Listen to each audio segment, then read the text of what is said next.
Hello class, today we are going to continue our chapter and today's topic is conflict with judiciary. आज का हमारा topic है बेटा conflict with judiciary. This was also the period when the government and the ruling party had many differences with the judiciary. Beta, as you know that you read in previous video that many opposition party raised their voice against the Congress. Okay, and the situation was not good in the country. Many political parties and the student union start strike against the Congress government. जो आपके देश की condition थी बेटा वो आप पहले ही पढ़ चुके हो कि कैसे कैसे जो बाकी राज्य थे उनकी सरकारें, उनकी राजनीतिक पार्टियां और जो छात्र संघ था किसके कांग्रेस पार्टी के विरुद्ध हो गया था. ठीक है, और एक मेन विवाद था जो न्यायपालिका के साथ भी कांग्रेस का हो गया था. वो देखते हैं क्या था. और जो ये कन्फ्लिक्ट है ये बहुत बड़ा रोल प्ले करता है. ठीक है, जब ऐसा रियलाइज हुआ दैट हमारे कंट्री से क्या हो गया है, डेमोक्रेसी बिल्कुल ख़त्म हो चुकी है. ठीक है, so please watch and listen this very carefully. Do you remember the discussion about the long drawn conflict between the parliament and the judiciary? You have studied the last year. 3 constitutional issues had emerged. Can the parliament abridge fundamental right? The Supreme Court said it cannot.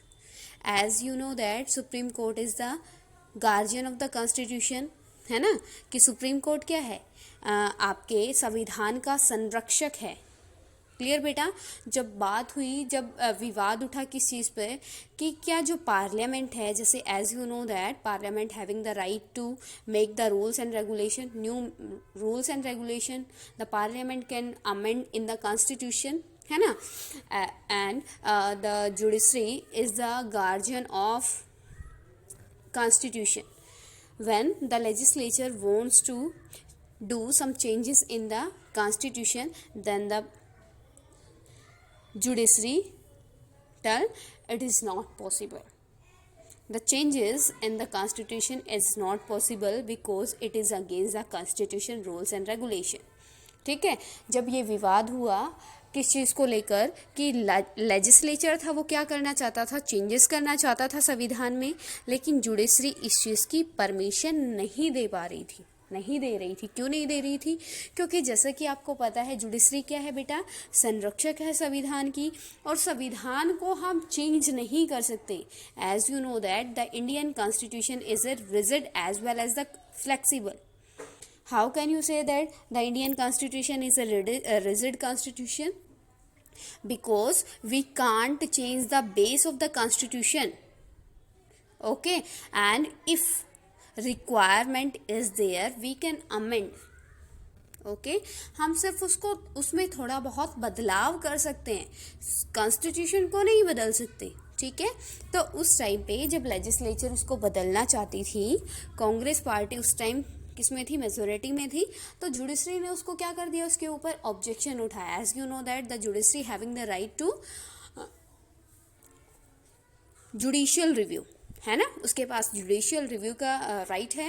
If the legislature makes the rules and regulation which is against the constitution, then the judiciary can dismiss that rule और that law, है ना. तो क्या हुआ, इसी के behalf पे बेटा क्या किया गया, इसी के बिहाफ पे जुडिशरी ने मना कर दिया कि आपकी लेजिस्लेचर ऐसा नहीं कर सकती, जिसके बीच में जिससे आपकी जुडिशरी के बीच में और आपकी कांग्रेस के बीच में, जो उस टाइम क्या थी आपके गवर्नमेंट में थी, उन दोनों के बीच में कन्फ्लिक्ट हो गई बेटा. Okay, Again, the court said the parliament cannot amend the constitution in such a manner that rights are curtailed. Thirdly, the parliament amend the constitution saying that if can abridge fundamental right for giving effect to directive principle, but the Supreme Court rejected this provision also. अब जो legislature था उसने legislature ने क्या अपना मतलब अपने आप को सामने रखा किस चीज़ को लेकर कि हम अगर सोसाइटी के वेलफेयर के लिए वर्क करते हैं तो हम क्या कर सकते हैं, इसमें अमेंड कर सकते हैं कॉन्स्टिट्यूशन में, लेकिन उसके लिए भी किसने, सुप्रीम कोर्ट ने मना कर दिया। ठीक है बेटा। This led to a crisis as far as the relation between the government and the judiciary was concerned.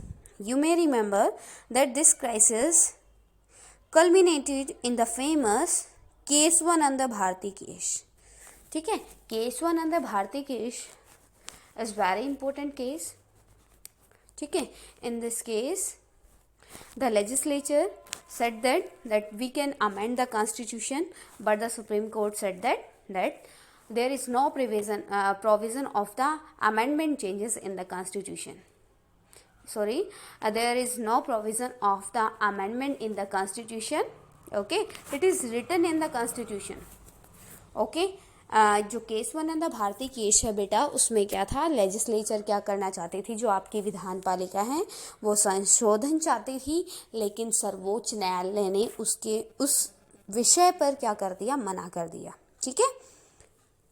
This case the court gave a decision that there are some basic features of the constitution and the parliament cannot amend these features.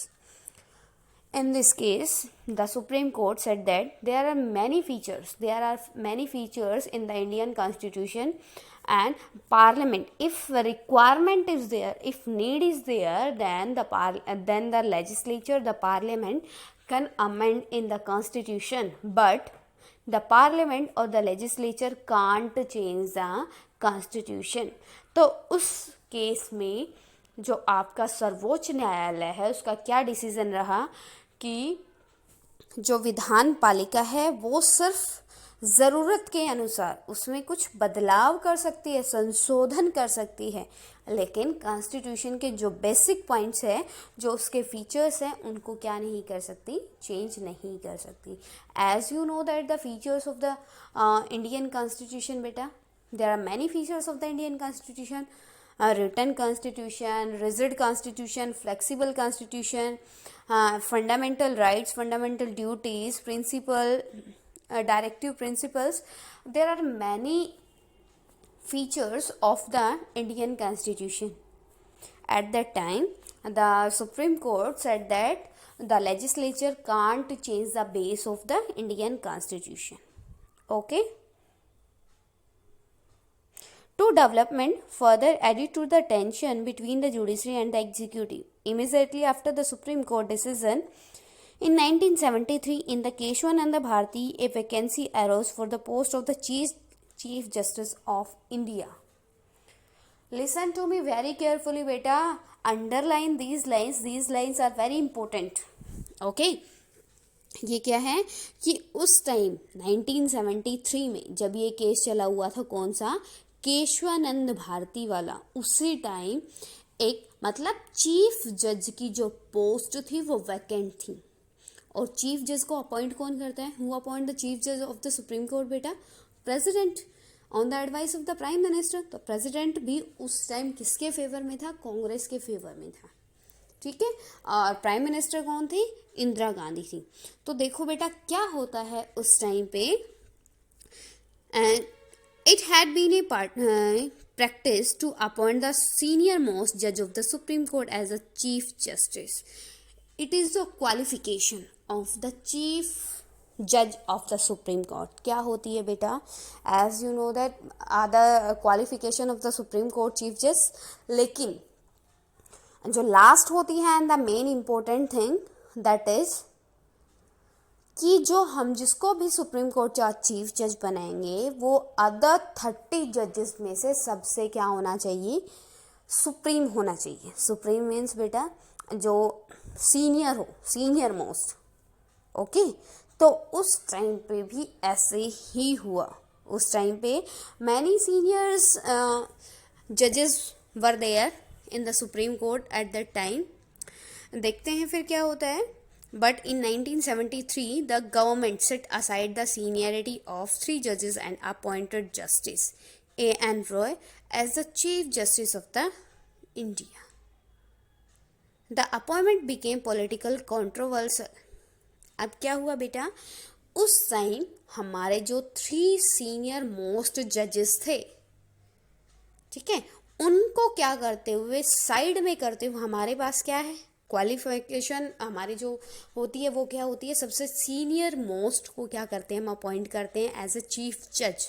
लेकिन इंदिरा गांधी ने क्या किया बेटा, जो 3 senior जजेस थे उनको side करते हुए 4th पोजीशन पे जो A.N. रॉय क्या थे बेटा, आपके जज थे, जो 4th पोजीशन पे सीनियर मोस्ट जज थे, उनको क्या कर दिया, अपॉइंट कर दिया। Eight that time the executive was in the hand of the Indira Gandhi. All the minister were in the hand of the Indira Gandhi. Now the Indira Gandhi wants to take in her hand of whom बेटा, to judiciary. अपनी choice का chief जज किसको appoint करके, मतलब chief जज को अपनी चॉइस के अकॉर्डिंग अपॉइंट करके अब वो जुडिशरी को भी अपनी हैंड में लेना चाहती थी, ठीक है। It means eight that time all the powers was in the hand of the Indira Gandhi, rest of the judiciary, okay, but when the 1973 the post was vacant of the senior judge या chief judge, then the Indira Gandhi appoint A.N. Roy, ठीक है, और वो बेटा senior most भी नहीं थे। Clear, समझ में आया? It means the Indira Gandhi break the law. Clear? The appointment became political controversial. अब क्या हुआ, जब उनको अपॉइंट कर दिया गया, जब 3 ये आपके सीनियर मोस्ट जजेस को साइड किया गया, तो क्या हुआ, पॉलिटिकल कंट्रोवर्शियल होना शुरू हो गया, ठीक है। बिकॉज ऑल द 3 जजेस who were supposed have been giving ruling against the stand of the government. Thus, constitutional interpretation and political ideological were getting mixed up rapidly. People close to the Prime Minister started talking of the need for a judiciary and the bureaucracy committed to the vision of the executive and the legislation. The climax of the confrontation was, of course, the ruling of the High Court declaring Indira Gandhi election invalid. अब बेटा देखो क्या हुआ, situation क्या आई, जो इंदिरा गांधी के climax क्या हुआ कि ruling party course of the ruling of the high court declaration declaring Indira Gandhi election invalid. जो अपोजिशन पार्टी थे उन्होंने इंदिरा गांधी के ऊपर क्या किया हुआ था, केस फाइल किया हुआ था, किस चीज़ को लेकर कि इंदिरा गांधी जो अभी जीती है वो क्या है, मतलब करप्शन करके जीती है, ठीक है। उसकी इलेक्शन की वोटिंग मतलब प्रेशर में आकर उसको जिताया गया है, उसने इलीगल सोर्सेज का यूज़ करके विक्ट्री गेट की, ठीक है। जब इस चीज़ पे क्या हुआ बेटा, ये हाई कोर्ट में ये चला हुआ था, तो उस टाइम रिजल्ट क्या रहा, इंदिरा गांधी को क्या कर दिया गया बेटा, इंदिरा गांधी के केस को, मतलब रिजल्ट क्या है उस केस का, इंदिरा गांधी को क्या कर दिया गया, उसके इलेक्शन को इनवैलिड कर दिया गया। और इंदिरा गांधी को बोला गया कि जब तक इस केस का फाइनल डिसीजन नहीं आता, the Indira Gandhi can't enter या can't take the meeting of the council, कि तब तक वो क्या नहीं कर सकती, काउंसिल की जो लोकसभा का जो सेशन होता है उसमें पार्टिसिपेट नहीं कर सकती। क्लियर बेटा? क्लियर हुआ कि क्या सिचुएशन चली हुई थी उस टाइम पे और कैसे उस सिचुएशन में मतलब जुडिशरी और आपकी गवर्नमेंट के बीच में कन्फ्लिक्ट चले हुए थे। ओके, अब है बेटा declaration of emergency. Declaration of emergency, declaration क्या होता है, डिक्लेयर करना emergency, declaration of the emergency, emergency आपातकाल की घोषणा। आपातकाल की घोषणा बेटा कैसे हुई और कब हुई, इसके बारे में हम डिस्कस करेंगे। Okay, on the 12 June 1975 justice Jagmohan Lal Sinha of the Allahabad High Court passed a judgment. अब देखो बेटा, it is the important, these are the important line, please note down these lines in your fair notebook, because the total focus of this chapter are in these lines.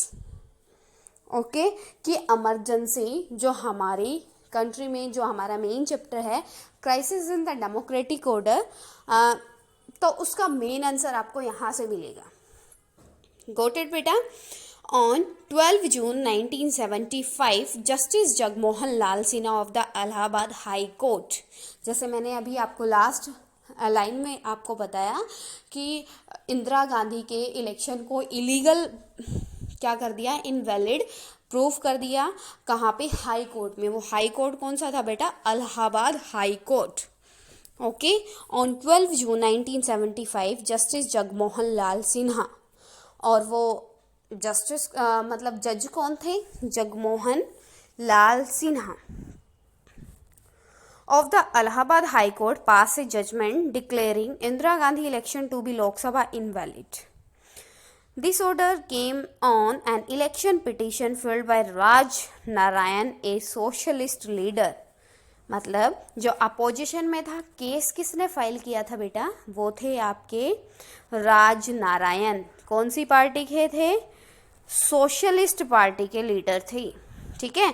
And a candidate who had contested against her in 1971. 1971 का जो election हुआ था उसमें ये इंदिरा गांधी के against खड़े हुए थे. ठीक है. उस इलेक्शन में जब इंदिरा गांधी जीत गई तो इन्होंने कोर्ट में केस डाल दिया कि ये इलीगल सोर्स का यूज करके जीती है. ठीक है. तो इलाहाबाद कोर्ट में जब इसका रिजल्ट आया, रिजल्ट क्या रहा कि जज जो थे जगमोहन लाल सिन्हा, उन्होंने क्या किया, इंदिरा गांधी के इलेक्शन को इनवैलिड प्रूफ कर दिया, डिक्लेयर कर दिया. ओके. तो बेटा ये क्या है हुआ फिर? The petition challenge the election of Indira Gandhi on the ground that she has use the service of government servants in her election campaign. किस चीज़ का मतलब उनके ऊपर क्या क्लेम किया गया बेटा? किस चीज़ को लेकर डाली गई? The petition challenge the election of the Indira Gandhi on the ground. क्या क्लेम था? देखो बेटा, that she had use the service of the government servants in her election campaign. उसने जो गवर्नमेंट सर्विस का यूज़ किया है अपने इलेक्शन कैंपेन में. मतलब जो गवर्नमेंट सर्विस बेटा, जैसे आपकी ये कैंपेन करते टाइम हम क्या करते हैं? प्रचार प्रसार करते हैं ना. ठीक है. तो प्रचार प्रसार करते टाइम उसने जो ये बेटा ट्रांसपोर्ट का यूज़ किया है ना, वो या फिर मनी का यूज़ किया है, वो किसका था? गवर्नमेंट का. ठीक है.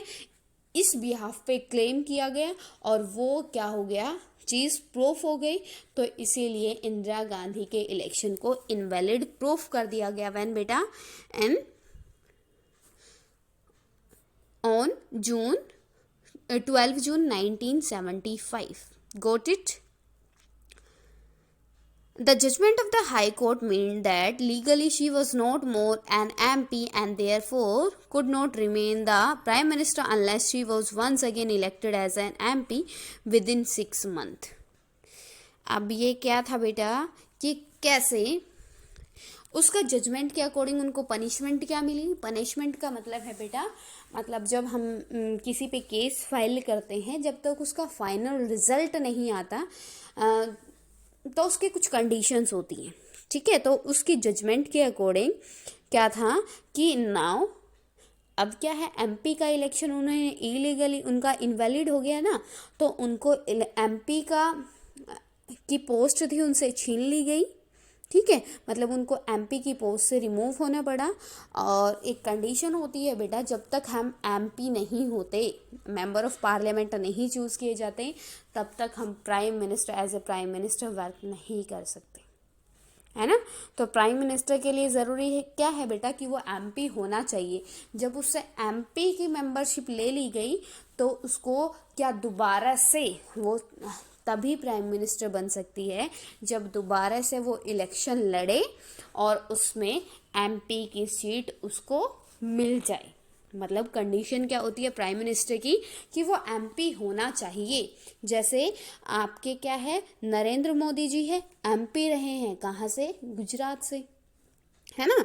तो सेम थिंग, तो इंदिरा गांधी को क्या करना था, उसका रिजल्ट क्या रहा उस केस का कि इंदिरा गांधी क्या करेगी, दोबारा से इलेक्शन लड़ेगी अगर with in 6 months she can prove the MP, she can get the membership of the parliament, then she can be the prime minister.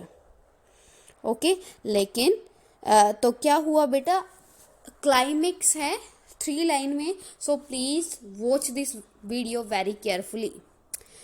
On June 24, the Supreme Court granted her a partial stay on the High Court order till her appeal was decided. She could remain an MP but could not take part in the proceeding of the Lok Sabha. अब बेटा जब उसने petition डाली कहाँ पे, supreme court ने, तो supreme court ने हाई कोर्ट के ऑर्डर पे क्या कर दिया, स्टे कर दिया। As you know that कि if we are not satisfied to the high court then we can go to the supreme court, like that the Indira Gandhi put a petition in the supreme court and the supreme court stay लगा देता है किसके ऊपर, जो Allahabad court ने क्या किया है, डिसीजन लिया है, ठीक है। और अब क्या किया उसने, क्या स्टे लगाया कि अब ये एमपी तो बनी रहेंगी, ठीक है, जब तक फाइनल डिसीजन नहीं होता ये एमपी बनी रहेंगी, लेकिन ये क्या नहीं कर पाएंगी, एक भी मीटिंग अटेंड नहीं कर पाएंगी जब तक इसका फाइनल डिसीजन नहीं आ जाता, ठीक है। Till her appeal was decided, she could remain as MP but could not take part in the proceeding of the Lok Sabha. अब बेटा कंडीशन क्या थी, ये कंडीशन हुई, इसके बाद इमरजेंसी कैसे लगी, okay, crisis and response. In tomorrow's video we will discuss about the crisis and the response, that what was the response of the emergency, how the emergency imposed in the India, okay, clear beta? Till now if any problem to you then you can ask to me, got it?